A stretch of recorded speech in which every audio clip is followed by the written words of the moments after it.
Hello, everybody. Welcome back to Changing Gears with your host, Chris here. Today, I'm with Tyler Gauthier. He fought a couple of weekends ago at Combat Zone 89, and I'm going to ask him some questions about a couple of weekends ago and more. So, yeah, let's get right into it. So, you're a couple of weeks past your fight at Combat Zone 89. What are the emotions, a couple weeks after? How are you feeling now? And, what's going through your head? I feel good. Obviously it wasn't the results that I would have dreamed of, but my reaction to everything after the fact was really positive. I was proud that I made the walk, made the weight, went in there, had a fight that I really never thought that I would have. I would never thought I would have had a fight kind of like that. Yeah, because that was a someone. It's when we see a fight that's two undefeated fighters, it's usually got that kind of connotation like someone's always got to go, and we can only imagine like what the pressure would be for a fight like that. What was the pressure kind of going into that fight, knowing it's against it's two undefeated guys going head to head, and someone has to come out the other end. Honestly, it was very kind of like freeing. There really was not a lot of pressure to me at all attached to the result. I think that in some ways the fact that Ryan had already was 2-0 made the pressure of a win or a loss a lot less. A lot less weight on my shoulders, Right. To get a win. Obviously, everyone wants to be undefeated. Yeah. Everyone wants to say that they took someone else's. Yeah. But if I'm being honest about it, that never really came up like in my mind. It actually kind of like helped, I think, with the pressure. Like it just kind of like eased everything that I was going up against a comparable opponent and someone that was already tested and had already had some wins under their belt. So there wasn't really anything to be ashamed of in a loss. Yeah. So it was very freeing to me.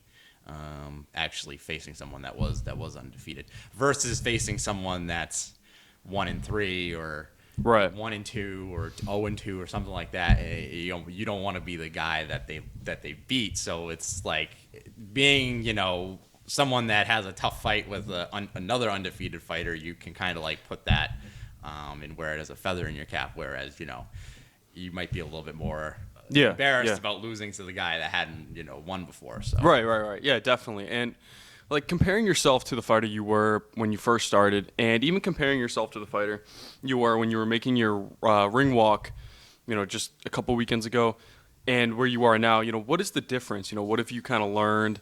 How have you changed? Not even as just a fighter, but as a person. How have you changed along your journey so far?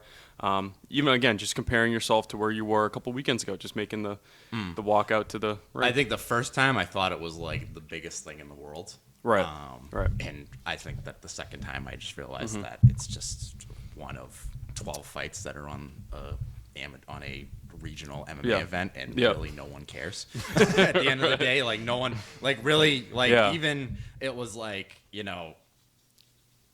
I really only heard about it from people outside of my training circle, like the week of, and then like a couple days before, and then now everyone's sort of like forgotten. Everyone kind of like moves on. Right. So it's like, I think that the first time it was very much like, to me, it was like everything. Yeah. This time it was very much like, whatever's going to happen is going to happen. Yeah. So I think the mental part was the biggest thing for me. Obviously, had a couple like you go through anything. Dogs are funny. Anytime you're in a fight camp and you have a date where you're gonna get in a cage and fight somebody, like the nerves are gonna come, and those came, and there was a lot of like doubt that I had in my mind.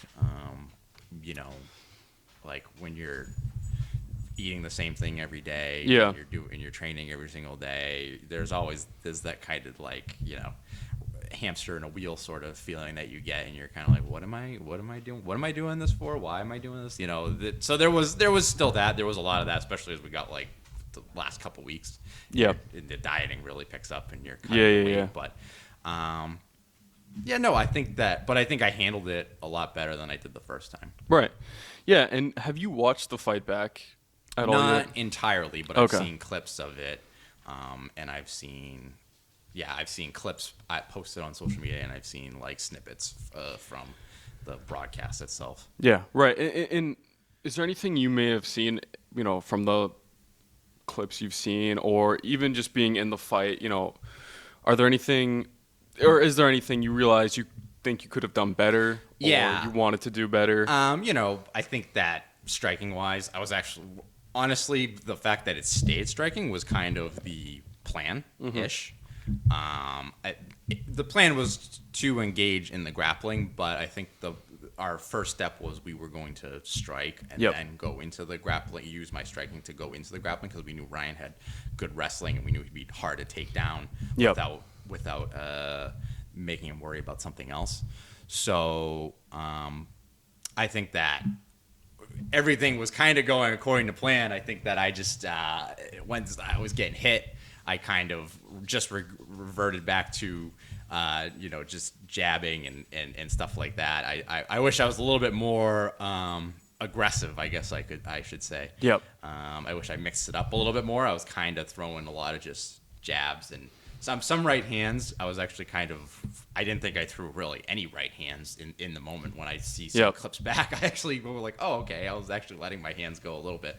I think I would have mixed it up to the body more. I was kind of just head hunting. I think I had gotten hit a couple times. I wanted to hit him back. Yep. So Yep. I think that would be the biggest thing. But I'm not really experienced with a striking in a fight sort of circumstance. So I didn't really know how I would react to that, and I think I reacted reasonably well, better than I would think I would. And I think that there was definitely some things to improve on, but I think a lot of it comes down to just experience. Yeah, definitely. And are you interested in like maybe a rematch, or are you not at your level, where you are now? Are you interested, in rematches at all? Or are you just kind of focusing on the challenge, whatever challenge comes next? You're ready to take on new challenges and keep going. Yeah, I think I would want to I'd want to face someone different if it came up. I mean, sure. I mean, You're right. I think I could do better in a rematch, but I think I'd be more motivated to face someone new. Right. Like definitely just, or maybe even down the line, would you ever be interested in, looking back? Okay. Yeah, if it ever came up, and Right. yeah, no. Okay. Yeah. So you're obviously not chasing rematches, or No. are you chasing any specific challenges in general? Like, are there any fighters in the ranks of Combat Zone or other promotions that you'd want to maybe face in your career? Well, not at the moment. I did kind of think that this was, one tidbit. I think I'm kind of on the older side for an amateur fighter. I'm 27. I'll be 28. Ryan was 20. That was honestly a big reason why I kind of jumped at the opportunity when I got offered him, was because it's like, oh, it's someone my age. Right, yeah. I'm not really interested in fighting some of these 20-year-old kids that are Right. 4-1. And Right. Yeah. I'm like, Definitely. so definitely like whoever I want to fight, I kind of want them to be like sort of same circumstance as me, like, 26, 27, 28, Yeah, somewhere yeah. around there. I don't really want to fight these 19-year-old kids that have Right. already got 5 fights under their belt. Yeah, and yeah. got, starry-eyed for the UFC. So Yeah. So, definitely, I don't want to sell myself short, but I also am like realistic to where I am Yeah. in my stage That- of life versus someone else. That makes a lot of sense. Like, young, hungry prospects chasing like the UFC dream. They're gonna be like, obviously, a 19-year-old kid that's got a lot of time in their hands just to train, eat, sleep, train. They can get better in a 6-week period a lot faster than I can get better. Right, And I right. know that because when I was 20, I Yeah. got a lot better faster than I Right. do now. Yeah.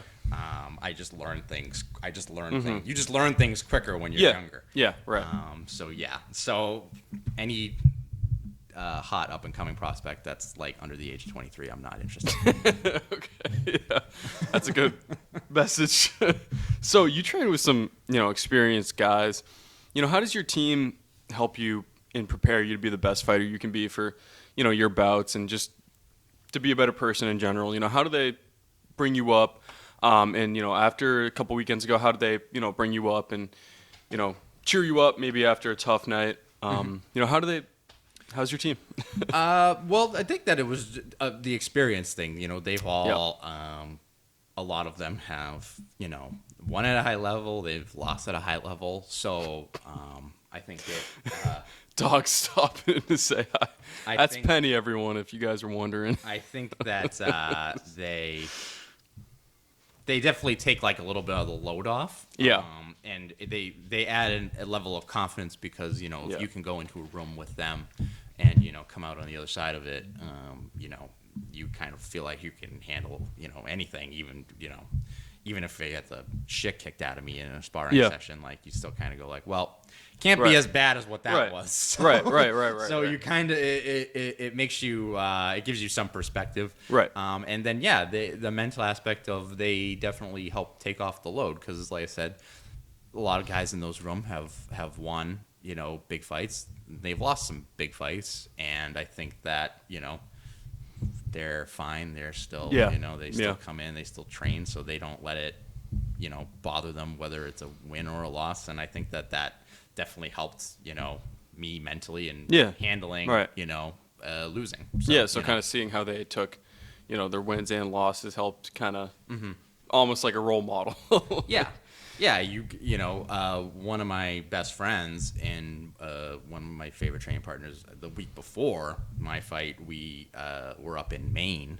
I ended up cornering him for his fight, and he was fighting a really tough kid from the Midwest in his second pro fight, and he ended up losing a really close decision, and the sun came up the next morning, It was, so I think that honestly kind of helped a little bit too. It's like it doesn't really matter, and he didn't really beat himself up too much about losing. One or two things went differently, he would have won the fight. So I think seeing how he handled his fight the week before, and then having all those guys that have had all sorts of different experiences really helps. Yeah, because you can't really control the outcome, so but you can control your effort. So it's kind of like that. All you can do is control how hard you work and how hard you try. Right.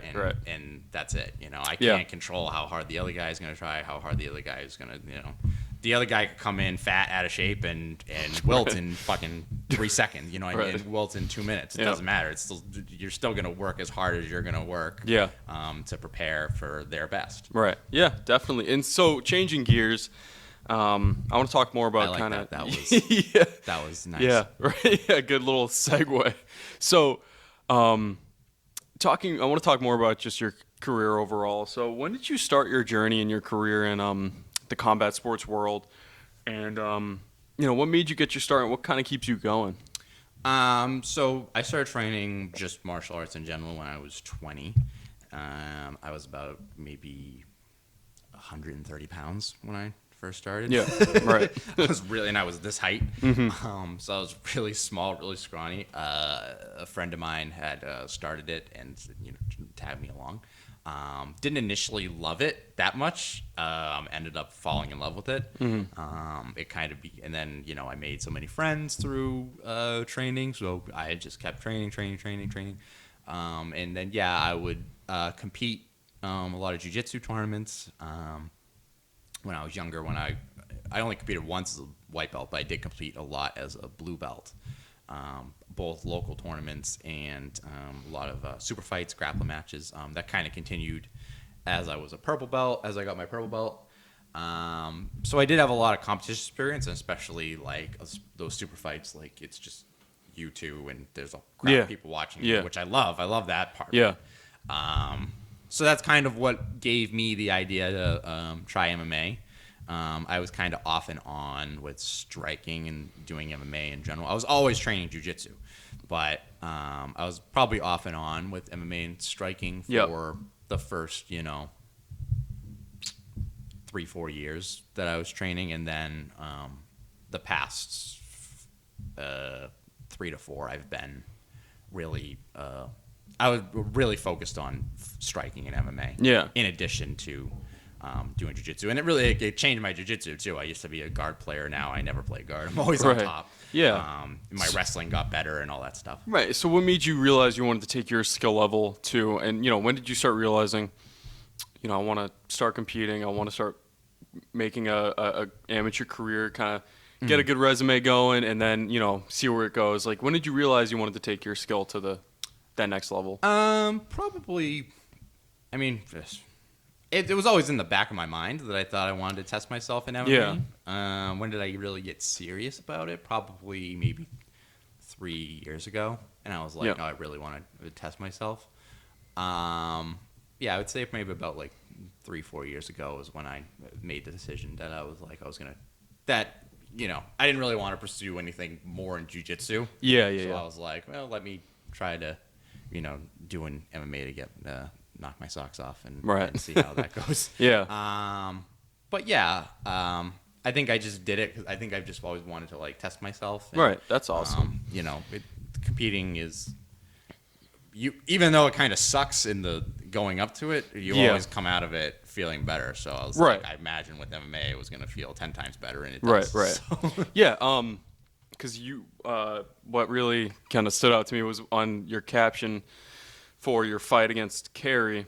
It was just do hard things, which is that's a good thing to or good like little motto to go by. Just do hard things, like. And I can only imagine in the world of combat sports, that's, pushing yourself to take on the next challenge and do the next hard thing is even harder because it's combat. It's not like any other sport really. I think anybody should strive to do something that's difficult every once in a while. That's really that scares you, that makes you feel uncomfortable. Yeah. Like right now, since the fight, I really haven't been training that much because I've just had some nailing injuries, and then a couple things have come up. So I've been getting kind of comfortable, just like being like, fat and lazy outside the gym. So I've kind of been, so I can already kind of feel it, like, like don't become this person, don't become that, don't become the person that just wants to live life on easy mode. I think everybody should always strive to do hard things. I put that caption there because I really couldn't. I spent about like an hour looking for like a good quote from some coach or something that really like fit, and I was like I couldn't really find anything. So I was like, you know what? Just do hard things. Just do hard things. That's funny. Just do hard things. And I mean, you're a big fan of football, right? You're looking forward for today. Are you in a fantasy league? I really don't enjoy playing fantasy football. Yeah. Anytime I've always been like coaxed into doing fantasy. Yeah.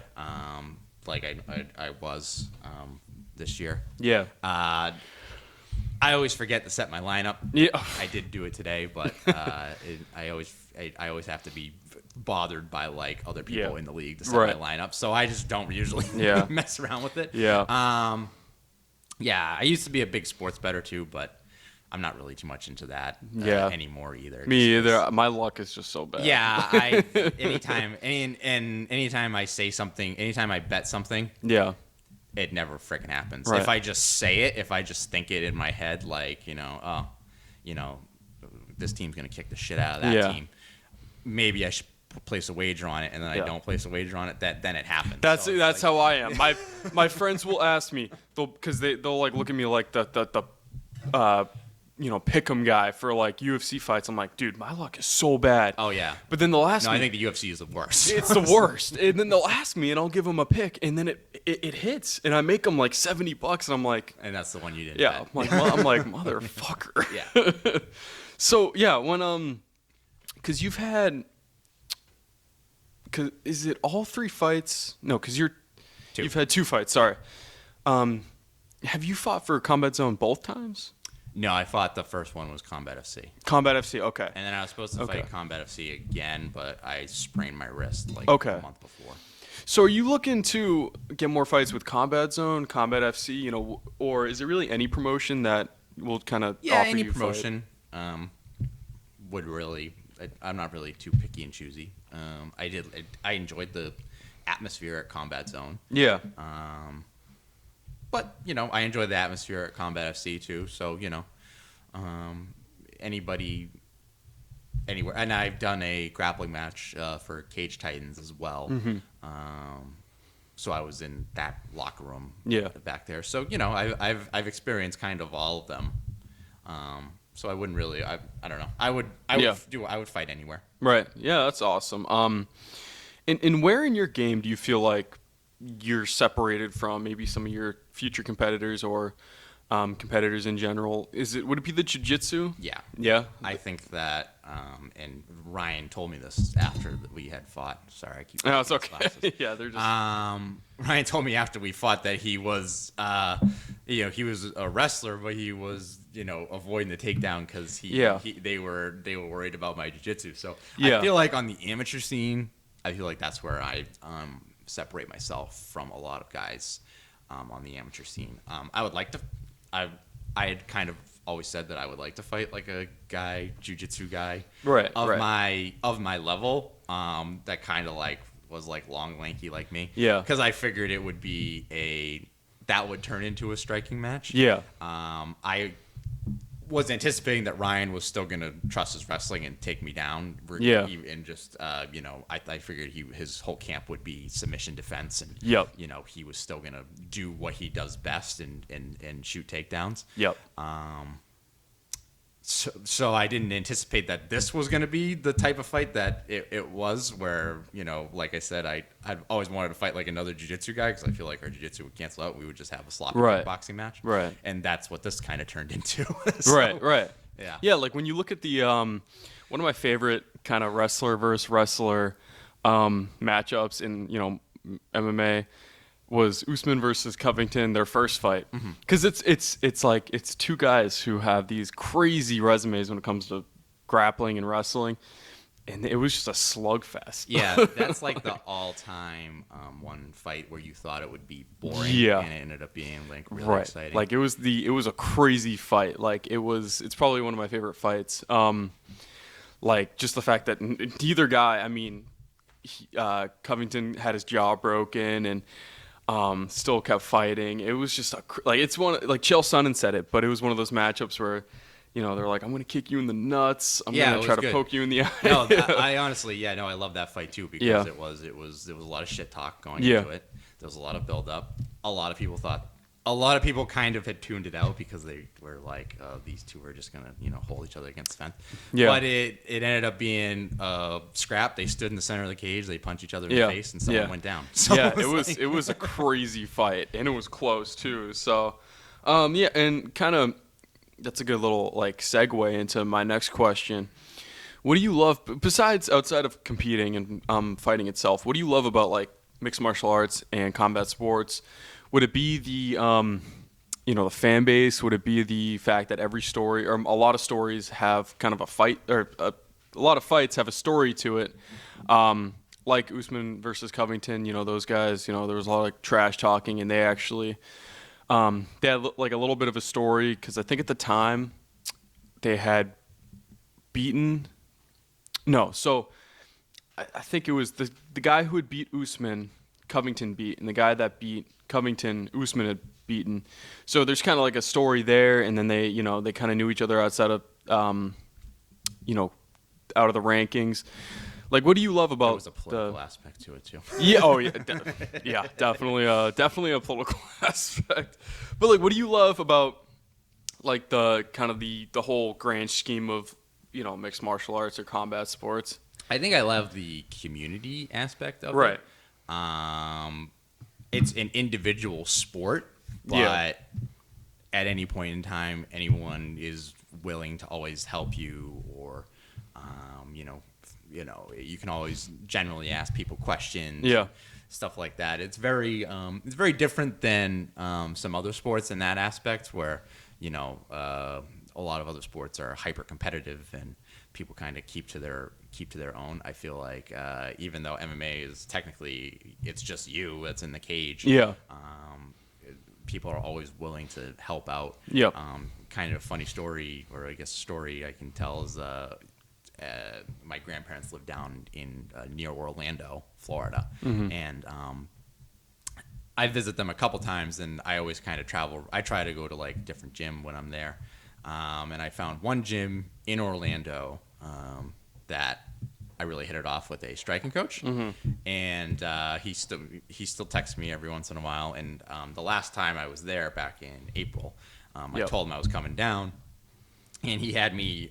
He said, "Oh, good." He's like, "I got these 2 kids that I'm training for amateur fights." He's like, "Could you come in and give them some work?" And I was like, "Yeah, sure." So I went in like mid-vacation, drove over there, and within like 5 minutes of me being there, I was like gloved up and having given some work to these kids in a cage. And it was just like we would never make any connection outside in any other way, just through martial arts. And we live 3,000 whatever away from each other. But we still keep in touch and all that stuff. So shout out Coach Anthony at shout out to Coach Anthony. He's a cool guy. I'll try to remember to leave him in the link in the description.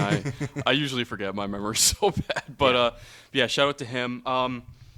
So like, who are some of your inspirations, maybe in your personal like circle or in the professional world of competing? Like who inspires you and kind of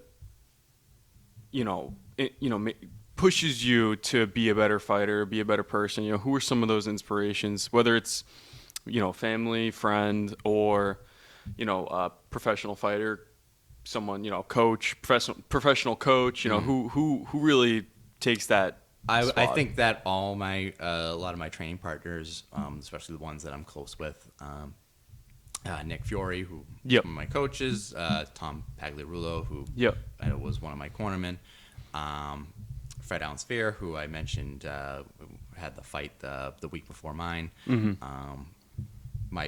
One of my best friends, Connor Hughes, even though he's not really actively fighting at the moment, he still is one of those people that pushes me. I'm very big. I'm bad at negative self-talk. Like I say, I can't do this. I can't do that. I can't. I'm not. I'll say a lot of things like I can't. I'm not good at this. I'm not good at that. And they're all very positive. They're always very uplifting. They kind of know that is what helps me. Right. Because I'll put myself down. Right. They always try to like lift me up. Right. And I think that So if anything, I always like want to try hard just for them because they know that they always speak highly of my work ethic or this, that, or the other, and I always want to try to prove them right. So. Right. Yeah, that's awesome. And what is your favorite martial art to practice? Would it be jiu-jitsu, or at this point is jiu-jitsu a little bit more of a chore for you? It can rotate. Sometimes that's why I think I got into MMA.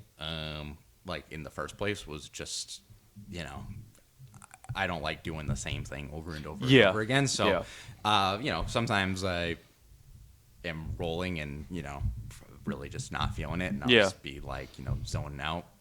Especially if really it can really kind of be with anybody, but if you're constantly going with people that aren't of, your level on the ground, like that can get a little bit repetitive. Right. But sometimes I don't really enjoy striking either. Sometimes I find just doing combinations a little bit boring. So I need to mix it up. I'm one of those people. I can't do just one. That's why I never really understand people that they start jiu-jitsu and they never at any point in time get any desire to do anything. Anything else. It's like you never really want. It's like you never want to learn how to throw a punch or take someone down or whatever. And then the same thing goes for striking. I kind of feel like it's like you can strike, but you never really wanted to learn how to grapple or wrestle or anything like that. So I have to keep a rotation. Some weeks I love striking. Some weeks I get bored of striking. Some weeks I love doing jiu-jitsu. Some weeks I am zoning out. Right. So, do you currently coach, or do you? I wouldn't say I am an active currently coaching, but I will fill in for Nick at his gym. If he needs me in a pinch or if he's away. And then I always offer private lessons or anything like that if anybody wants to. So plug. No, definitely if anyone's interested, But I wouldn't say I actively coach, but I am capable, and it is something that I like doing. Would you like once it's all, wrapped up, said and done, would you ever want to, spread your love for the game to the youth, start coaching, Yeah. being like an active coach? Yeah, I think I always want to be the best training partner, the best Yeah. teammate I can be. So, I'm not the wealth of knowledge that a lot of other guys are, but Yeah. I definitely have some experience and Yep. definitely have picked the brains of some of those guys. So, Yep. I can always offer, I think I'll never. I don't foresee myself being like a top tier coach, but I'm always willing to be a good training partner and a good teammate. So Yeah, that's awesome. All right, that's it for me. So thank you so much for joining me. Check him out, show him some love. I'll put him in the link in the description below. Check out Tyler, and I will catch you guys in the next episode. Let's change some gears. Have a good one. Bye.